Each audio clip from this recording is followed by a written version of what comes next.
Hi, I'm Ann Dansdale, and I'm a teacher of the visually impaired in the Chicago suburbs. My classroom setting consists of I am housed in a school with kindergarten and first grade students.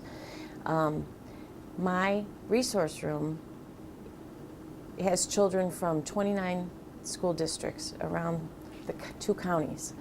And these children who are placed in my classroom have vision problems that are more severe than they can handle in the regular classroom setting, and or they have learning difficulties that they need, along with their visual impairment, they also need extra assistance with academics.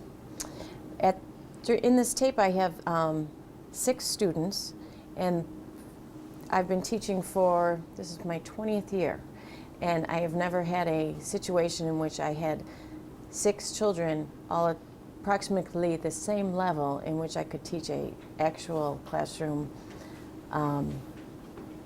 subject like the regular ed classrooms. And in my school this year there was a learning disability classroom with 2 children, and they were at the same age and level as my students. So we combined and team taught, and we came up with this math program every day, same time, and taught math to visually impaired children and tried to adapt as much as we could to cover all the concepts needed for first grade. This situation came about, and it was most motivating because our kids actually went to another classroom, so they felt really important to go to another classroom.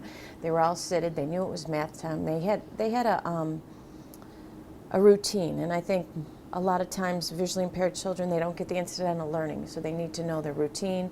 This covered repetition, this covered things over and over again for them, hands-on situation that we were able to give, which sometimes in the regular ed setting you don't have enough time, you don't have enough hands.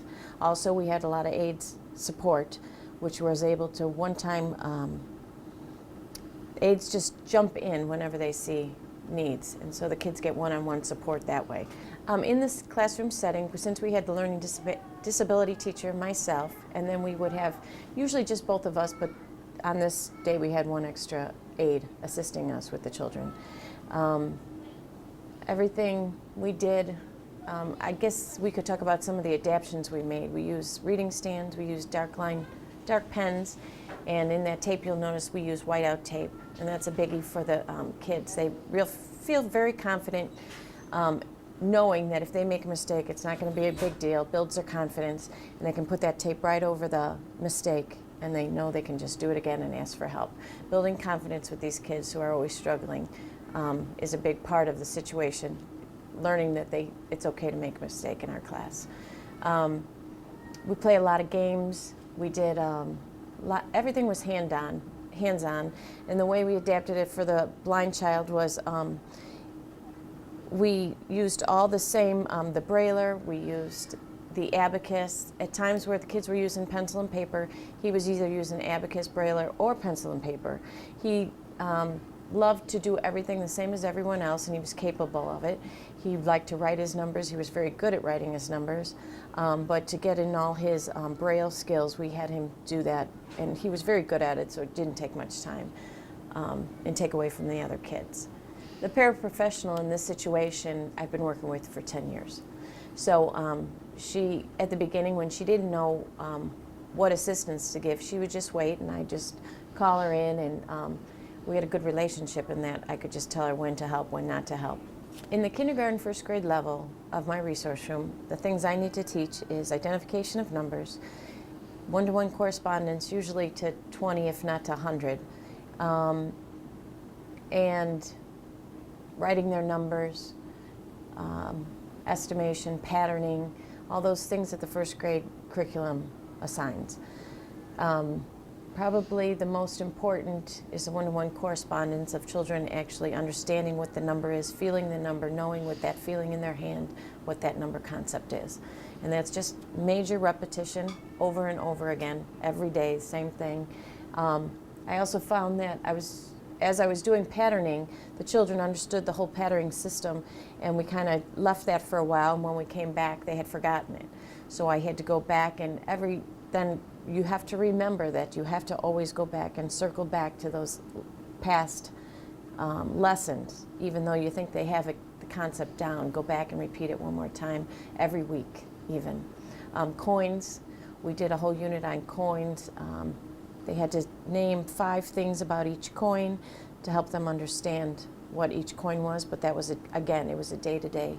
Every day they were given a coin. They had to describe the coin to me and tell me all about it and what they could do with it. You have to make sure the kids are at this level, kindergarten, first grade.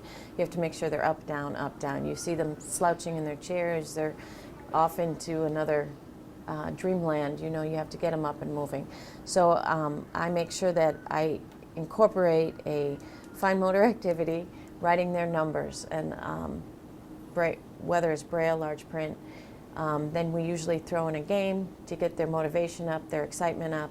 And then if we need to, we do need to go into the independent level of school. And that's a hard part for these kids at this early age, because what I call special ed-itis. The kids have come from special ed classes and they've had one-on-one aids. They've had 3 teachers in a classroom. We cater to every need, which at this level you need to. But you need to start pulling them away from all that attention so that the main goal is to get them back in the regular classroom with as little assistance as they need. If that's the case, we start weaning them. We give them lessons and, like I was saying, a sequence, and then at the very end they need to do a page all by themselves. And at first it's a struggle for them, because what do I do, what do I do, what do I do? I need help, I need help, I need help. And you just wean them off of that, but if you do it every day, eventually they feel confident enough to do it by themselves.